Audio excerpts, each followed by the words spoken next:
அனைவருக்கும் வணக்கம். நம்ம டெய்லியும் prelims and mains point of வியூல கரண்ட் அஃபேர்ஸ்ல இருக்கக்கூடிய இம்பார்ட்டன்ட் ஆர்டிகல்ஸ் பார்க்குறோம். இன்னைக்கு என்ன இம்பார்ட்டன்ட் ஆர்டிகல் இருக்கு அப்படின்னு பார்ப்போம். சரியா? ஸோ இந்தியாவில் தயாரிக்கப்பட்ட நாகாஸ்திரா நவீன ட்ரோன் அப்படின்னு சொல்லி கொடுத்துருக்காங்க. சயின்ஸ் அண்ட் டெக்னாலஜி ரிலேட்டடாக நம்ம பார்ப்போம் இது. ஓகேவா? ஸோ முக்கியமான வார்த்தை என்ன அப்படின்னு பார்த்தோம்னா இந்தியாவில் தயாரிக்கப்பட்ட அப்படிங்கிறத கொடுத்துருக்காங்க. ஓகேவா? நம்ம நியூஸ் பேப்பரில் இதெல்லாம் இண்டிஜினியஸ்லி டெவலப்டு அப்படின்னு பார்க்குறோமோ அதெல்லாம் நமக்கு இம்பார்ட்டண்ட்டாக இருக்குது. ஓகேவா? ஸோ இண்டிஜினியஸ்லி டெவலப்டு ட்ரோன் அப்படின்னு சொல்கிறோம். ஓகேவா? ஸோ அதுக்கு என்ன பேர் வச்சிருக்காங்க அப்படின்னு பார்த்தோம்னா நாகாஸ்திரா 1 அப்படின்னு சொல்லி பேர் வச்சிருக்காங்க.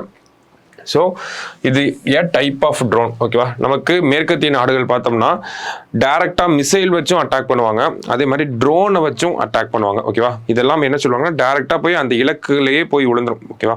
ஸோ இப்போ ஒரு பில்டிங் இருக்குன்னா அந்த பில்டிங்கே போய் டைரக்டா அட்டாக் பண்ணும். அதே மாதிரி இந்த ட்ரோன்ஸை பொறுத்த வரைக்கும் பார்த்தோம்னா இதை வந்து சர்வைலன்ஸுக்கும் பயன்படுத்திக்கலாம். ஓகேவா? ஸோ ஒரு எப்படி இருக்கும் அப்படின்னு பார்த்தோம்னா நமக்கு ஒரு ஏரோப்ளேன் மாதிரி தான் இருக்கும் ஆக்சுவலி பார்க்கறதுக்கு. நமக்கு இந்த இன்டர்ஸ்டெல்லார் படத்தில் பார்த்தீங்கன்னா ஃபர்ஸ்ட் சீனில் ஒரு ட்ரோனை வந்து சேஸ் பண்ணிட்டே போவாங்க. ஸோ அதுதான் அந்த ட்ரோன், அந்த மாதிரி தான் இருக்கும். ஓகேவா? ஸோ ட்ரோன் அப்படின்னு சொல்லி சொல்கிறோம் நாகாஸ்திரா 1 அப்படிங்கிறது. ஸோ இதை யார் டெவலப் பண்ணியிருக்காங்க இந்தியாவை பொறுத்த வரைக்கும் அப்படின்னு பார்த்தோம்னா ஃபர்ஸ்ட் டைமாக இந்தியாவில் பண்ணியிருக்காங்க. அப்போ யார் பண்ணியிருக்காங்க அப்படிங்கிறது முக்கியம்.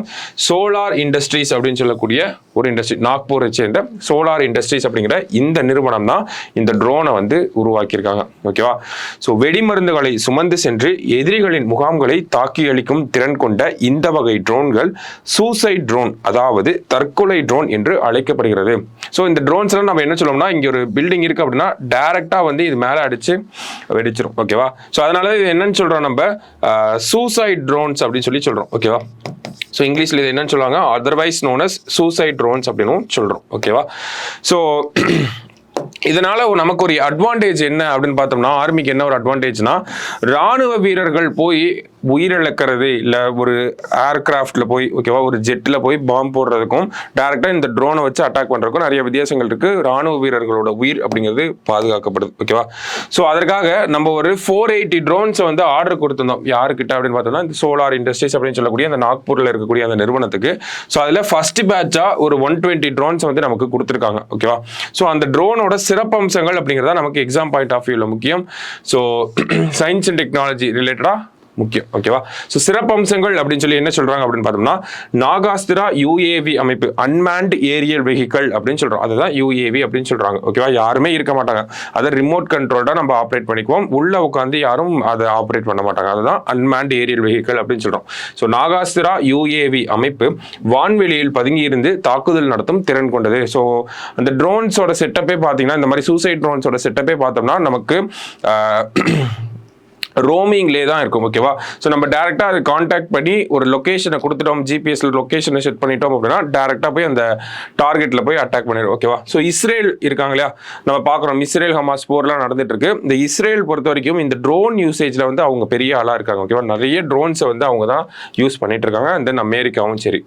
ஓகேவா? ஸோ அடுத்தது மற்ற ஆயுதங்களை போலல்லாமல் சோலாரின் நாகாஸ்திரா தேவைப்படி தாக்குதலை நிறுத்திக் கொள்ளும் திறன் கொண்டது.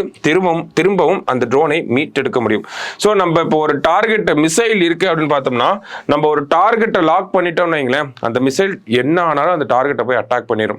ஆனா ட்ரோன்ஸ் அப்படிங்கிறது இந்த ட்ரோனை குறிப்பா பார்க்குறப்ப நம்ம ஒரு டார்கெட்டை லாக் பண்ணிட்டாலும் லாஸ்ட் மினிட்ல வேணா அப்படிங்கிற ஒரு டெசிஷனை எடுத்தாலும் ஸோ அந்த லாக் பண்ணதை அன்லாக் பண்ணிடலாம்.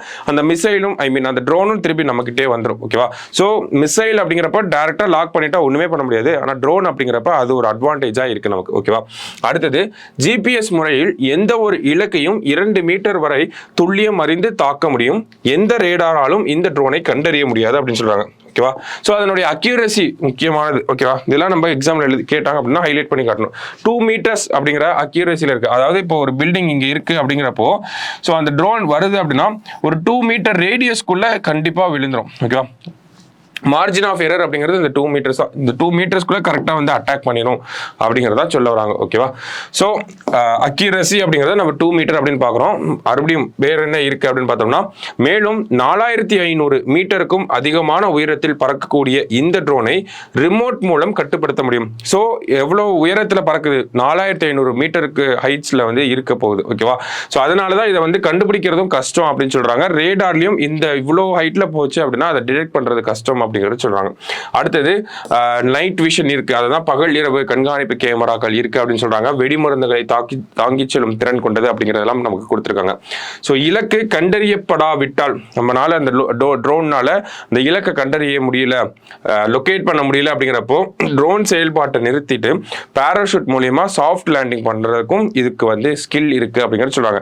நான் ஒரு டார்கெட் லாக் பண்றேன், அந்த டார்கெட் வந்து இந்த ட்ரோன்னால கண்டுபிடிக்க முடியல அப்படிங்கிற பட்சத்தில் டார்கெட் மூவ் ஆயிருக்கலாம், இல்ல வெதர் கண்டிஷன்ஸ்னால டார்கெட்டை வந்து ஜிபிஎஸ் மூலியமா ட்ராக் பண்ணி போய் கரெக்டா அட்டாக் பண்ண முடியாம நிறைய விஷயங்கள்லாம் இருக்கு. வெதர் கண்டிஷன்ஸ் வந்து ஒரு பெரிய ரோல் பிளே பண்ணும். ஓகேவா? ஸோ அந்த மாதிரியான டைம்ல என்ன அப்படின்னா டைரக்டா இதுவே ஒரு பேராஷூட் ஓப்பன் பண்ணி சாஃப்ட் லேண்டிங் பண்ணிடும். அந்த மாதிரியான டெக்னாலஜியும் இதுல இருக்கு அப்படிங்கறத கொடுத்துருக்காங்க. ஸோ ரீயூசபிலிட்டி அப்படிங்கிறத இந்த இடத்துல பார்க்குறோம். ஓகேங்களா? பேராஷூட்டை யூஸ் பண்ணி கீழே இறங்கிருச்சு அப்படின்னா அந்த ட்ரோனை எடுத்துகிட்டு வந்து மறுபடியும் சர்வீஸ் பண்ணிட்டு வேறு விஷயங்களுக்காக நம்மளால் பயன்படுத்திக்க முடியும். ஸோ இந்த மாதிரி நிறைய ஃபீச்சர்ஸ் இருக்குது. அக்யூரசி அப்படிங்கிறது 2 மீட்டர்ஸில் இருக்குது. நம்மளால் வெடிமருந்துகளை தாங்கி கொண்டு செல்ல முடியும். அந்த ஒரு ட்ரோனால் 4500 மீட்டர்ஸ் ஹைட்டில் வந்து பறக்க போகுது. ரேடார்னால டிடெக்ட் பண்ண முடியாது. போத் நைட் விஷன் அப்படிங்கிறது இருக்குது, டே டைம்ஸ்லேயே அதனால் யூஸ் பண்ணிக்க முடியும் நம்மளால். அடுத்தது பார்த்தோம்னா ஒரு டார்கெட்டை லாக் பண்ணால் திருப்பி அன்லாக் பண்ணவும் நம்மளால முடியும். அதே மாதிரி ரீயூஸ் ஃபீச்சர்ஸ் அப்படிங்கிறதும் அதிகமா இருக்கு. ஸோ அதெல்லாம் தான் இதனுடைய சிறப்பம்சங்களாக இருக்கு. ஓகேவா? ஸோ இந்த அளவுக்கு அட்வான்ஸ்டா இருக்கக்கூடிய ட்ரோன்ஸ் வந்து வெஸ்டர்ன் கண்ட்ரீஸ் கிட்டே கம்மியாக தான் இருக்கு. அவங்களே இப்போதான் இந்த மாதிரியான டெக்னாலஜிஸ் டெவலப் பண்ணிட்டு வராங்க.